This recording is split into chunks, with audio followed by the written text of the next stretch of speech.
parte de la comisión mixta para aprovechar mejor la capacitación del equipo de la Asesoría General Tutelar, y estando en las cámaras un informe elaborado por la comisión mixta, nos pareció razonable ponerlo en conocimiento de ustedes, mínimamente la naturaleza del trabajo hecho y cuáles son las pautas, haciendo las aclaraciones lógicas de que no se trata de un proyecto de ley, porque ahora vamos a ver cuál fue la conformación de la comisión, y sin perjuicio de todas las modificaciones o no que se puedan hacer al proyecto, si es que algún día llega a tomar estado parlamentario, fue hecho con la convicción de que sentaba las bases o estaba hecho sobre las bases del sistema de protección que plantea la ley 26061.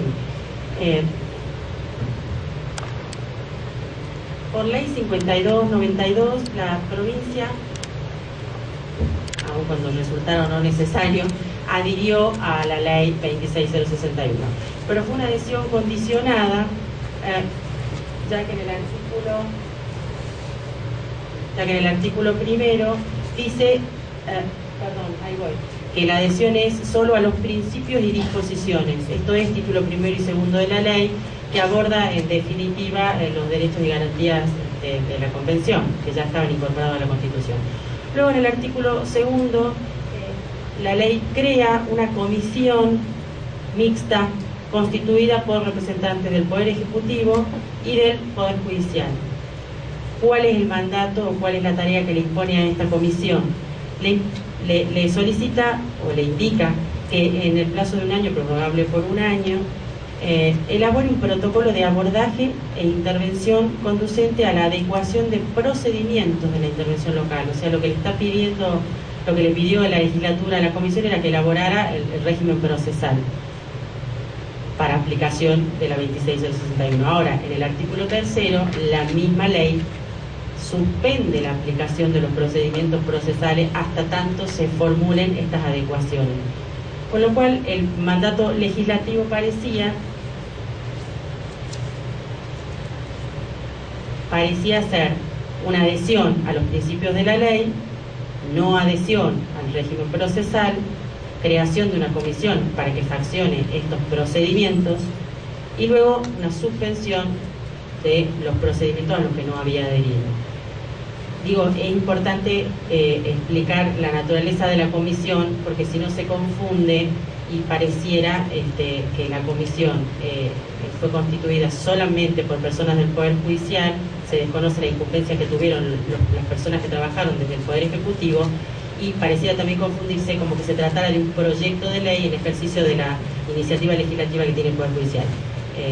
Absolutamente nada que ver. Dejamos muy claro que fue un trabajo entre gente del Poder Judicial y del Poder Ejecutivo que informó a la legislatura o en la satisfacción del mandato. O sea, entendemos que lo que hicimos fue cumplir con los dos pasos que nos pedían: la adecuación de los dispositivos legales y la adecuación de los dispositivos administrativos. No podíamos solamente hacer, o entendíamos que no podíamos solamente adecuar dispositivos administrativos, sino había una reforma legislativa, conforme a las leyes que nosotros tenemos vigentes en la provincia. Entonces, nos parecía importante darles pequeñas pautas del proyecto con el único ánimo de que la gente que todavía no conoce o conoce poco cómo o sobre qué base se asienta el sistema de protección, lo conocieran. En principio esa fue la concepción que tuvimos los que trabajamos.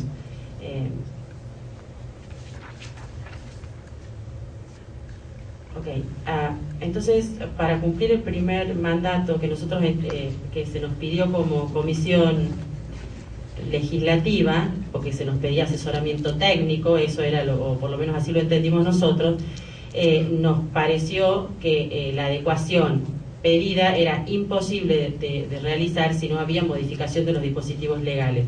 Entonces, desde esa concepción, errada o no, fue la que tuvimos los miembros de la comisión, lo que hicimos fue elaborar un proyecto de ley local de promoción y protección de derechos.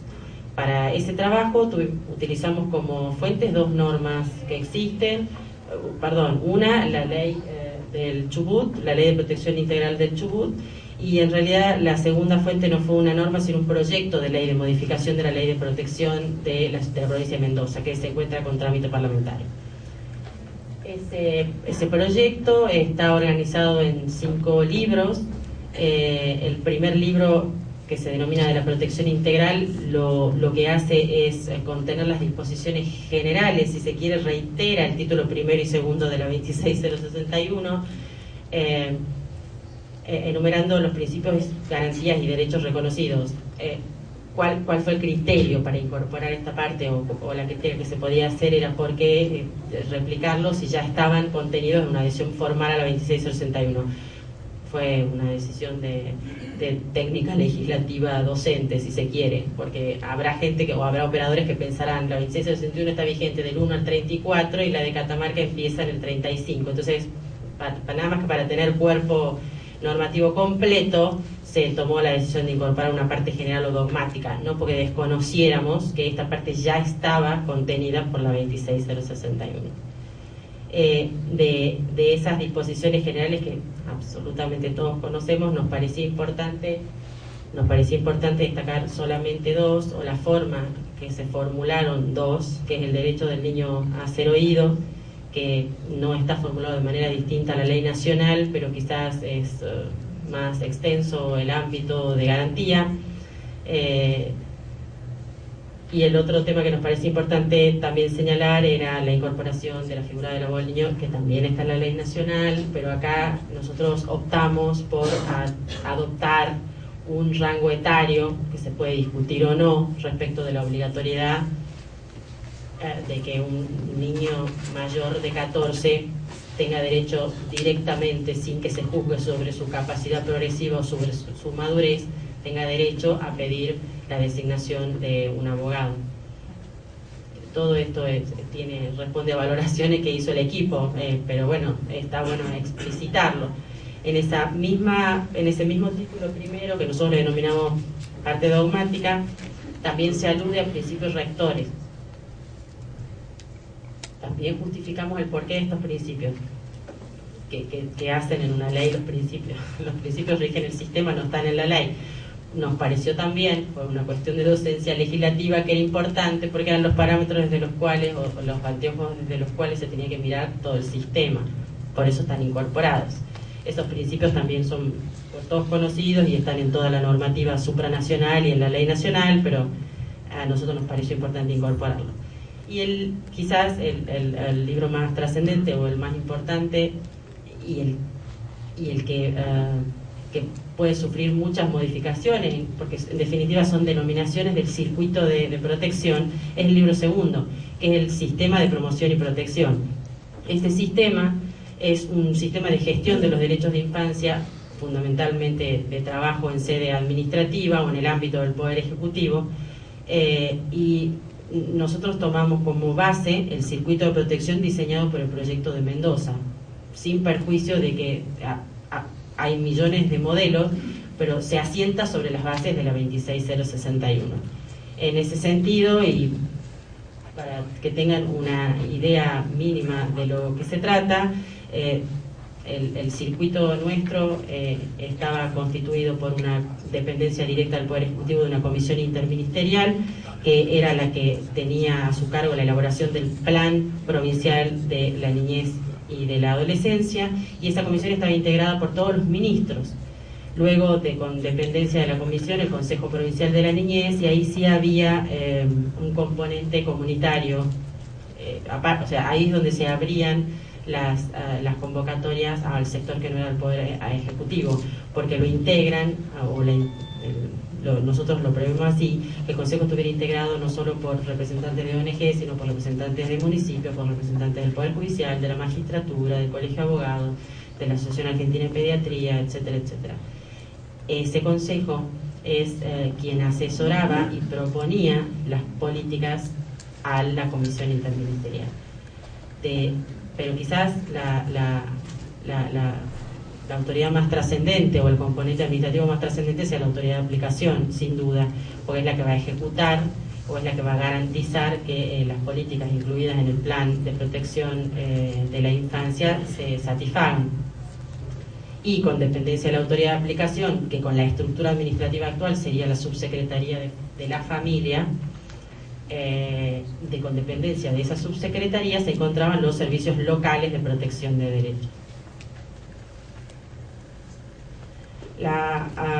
Nosotros concebimos a la autoridad de aplicación, que obviamente debe ser designada por el Ejecutivo, la concebimos como una dependencia administrativa que no podía tener un rango inferior a subsecretaría, porque actualmente la gestión de estas políticas justamente se encuentra en efectores que no tienen ningún poder de decisión o tienen muy poco poder de decisión. Entonces, darle un rango administrativo trascendente era vital para que funcionara. También nos parecía importante contarles que nosotros preveímos en la ley que la autoridad de aplicación tuviera una asignación presupuestaria específica y progresiva. Esto de que el presupuesto anual posterior no podía ser inferior, debía ser igual o mayor, o cubrir por el principio de no regresividad de los derechos humanos. O sea, no podía, porque no hubiera dinero el año siguiente, darse de baja determinados planes, que es lo que por ahí usualmente sucede. Las políticas se sostienen en la medida que hay plata, y si no hay plata no hay una regresión. De esta autoridad de aplicación, que actualmente es la Subsecretaría de la Familia, que depende del Ministerio de Desarrollo Social, se encuentran la red de los servicios locales de protección de derechos y las direcciones municipales de la niñez. Direcciones municipales de la niñez concebidas como autoridades de aplicación directa en los ámbitos jurisdiccionales de los municipios que adhirieran a esa ley, un poco haciéndonos eco de que uno de los pilares sobre los que se asienta el sistema es la descentralización de la gestión de los derechos. La última estructura administrativa, la que ejecuta directamente las medidas de protección, se encuentra en la red de los servicios locales de protección de derechos. Esta estructura administrativa es la que interviene frente a la vulneración o a la amenaza de derechos. Están concebidas como estructuras zonales, o sea, en las localidades o en los distritos o en las jurisdicciones más complejas debería haber una red mayor de protección, una mayor cantidad numérica, y están emplazadas o deberían estar emplazadas en un ámbito muy próximo a donde el niño ejercita sus derechos, para seguir con este principio de descentralización. En nuestra concepción, este es el órgano competente para el dictado solo de las medidas de protección comunes. Y bueno, eso es absolutamente criticable, porque nosotros dejamos el dictado de las medidas excepcionales en cabeza del Poder Judicial. Eso está justificado, digamos, en la ley, y más adelante vamos a hacer mención al porqué.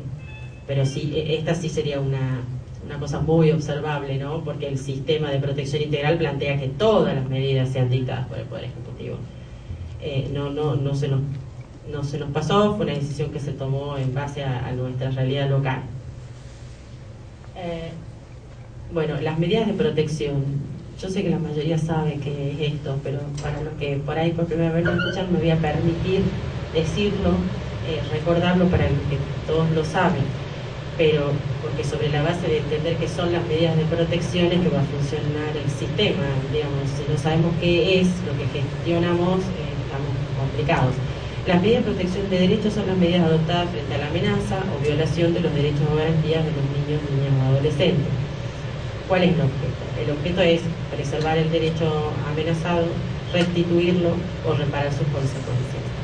La ley establece, o el proyecto establece una serie de pautas para la decisión de estas medidas que no vale la pena comentar, pero sí queríamos también recordar para los que lo saben de memoria y contarles a los que no lo conocen cuál es la diferencia entre las medidas de protección denominadas comunes y las medidas denominadas especiales o excepcionales. Las medidas de protección comunes, tomadas por el Servicio Local de Protección, o sea, por el órgano administrativo que depende del Poder Ejecutivo, son todas aquellas medidas que tienen por objeto la restitución, la preservación de los derechos o el goce pleno por parte de los niños, que no impliquen separación del niño de su núcleo familiar. Cuando la medida a decidir frente a la situación de amenaza o vulneración supone apartar al niño de su núcleo familiar, ahí nosotros hablamos de excepcionalidad.